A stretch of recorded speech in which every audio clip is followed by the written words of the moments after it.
मैं इस नतीजे पे पहुंचा हूं कि जो टाइम इंसान बचाता है ना आराम के लिए,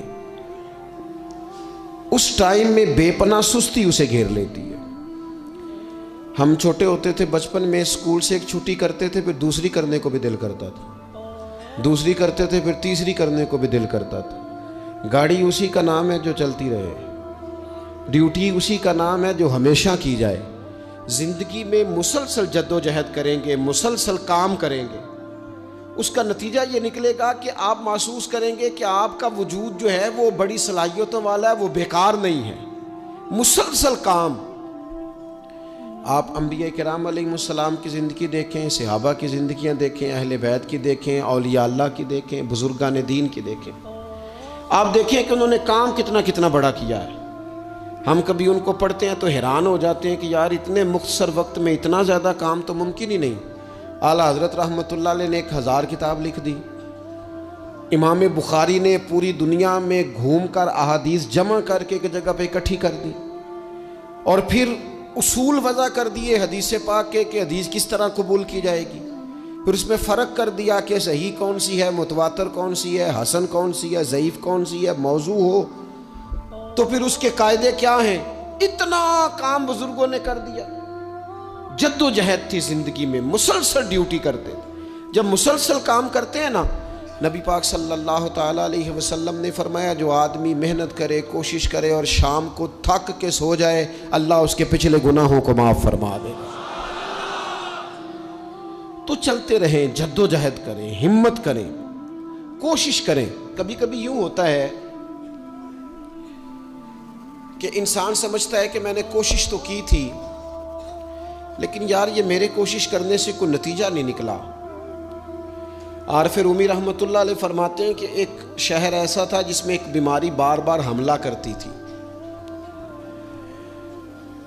तो 3-4 पहाड़ियाँ एक दूसरे के ऊपर थी, इकट्ठे पहाड़ बने हुए थे, उसके ऊपर वो जड़ी बूटी थी जिससे उस बीमारी का इलाज होता था।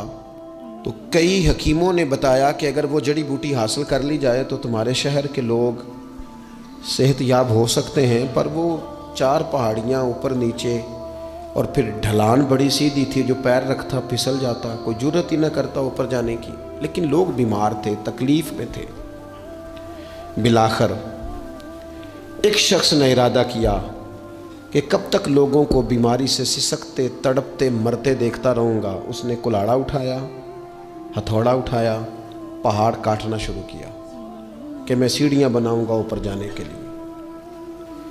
फरमाते हैं कि वो पहाड़ काट रहा था तो जो करीब आते थे ना, वो उसे कहते थे पागल हो गया तू वो अकेला बंदा कैसे पहाड़ काटेगा, बेवकूफ़ है, छोड़ दे। उसने कहा यार तुम साथ नहीं चल सकते तो हौसला शिकनी तो ना करो, मुझे कुछ करने तो दो।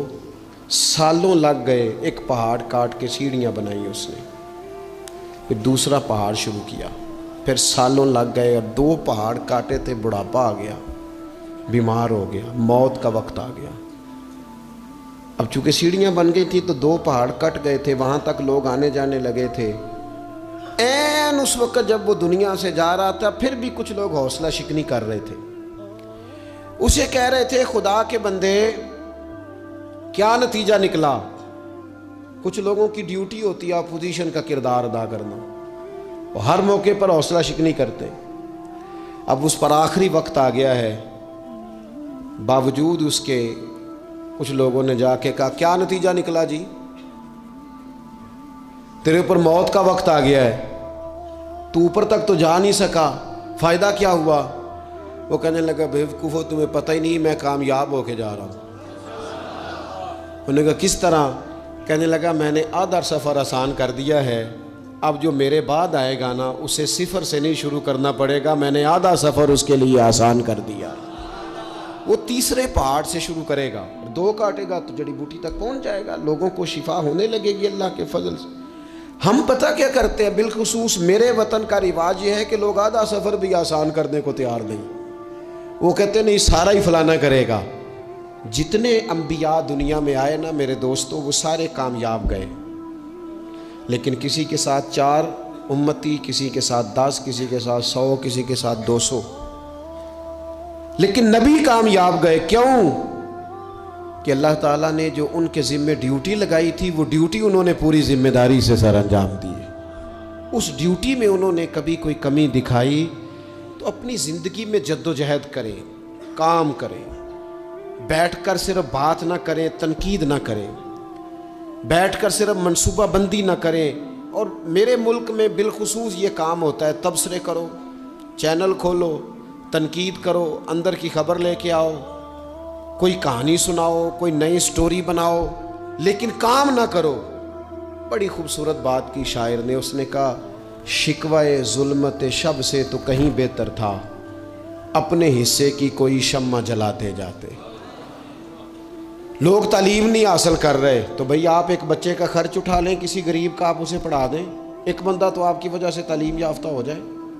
लोगों को खाना नहीं मिल रहा, भूखों मर गए लोग, हुकूमतें कुछ नहीं कर रही, आप 10 बंदों की जिम्मेदारी उठा लें, आप गरीबों को देख लें, 10 लोगों के घर में आप खाना पहुंचाना शुरू करें। और ये होता रहा है, लोग ये काम करते रहे, ये ड्यूटियां हमारे बुजुर्गों ने सर अंजाम दी हैं, 2-2 करके, 4-4 करके, 6-6 करके उन्होंने काम किया है। अपनी जिम्मेदारी का एहसास करें, मुसलसल काम करें, मुसलसल जद्दोजहद करें, मुसलसल ड्यूटी करें। और फिर मेरी तीसरी गुजारिश आपसे ये है कि जिस तरह आप अपने अपने घर में आपकी जिम्मेदारियां होती हैं और अगर आप जिम्मेदारी अदा नहीं ना करते तो एहतजाज होता है। माँ को टाइम नहीं देते तो माँ भी एहतजाज करती है, घर वाली को टाइम नहीं देते तो वो भी एहतजाज करती है, दोस्तों को वक्त नहीं देते तो वो भी उसका शिकवा करते हैं।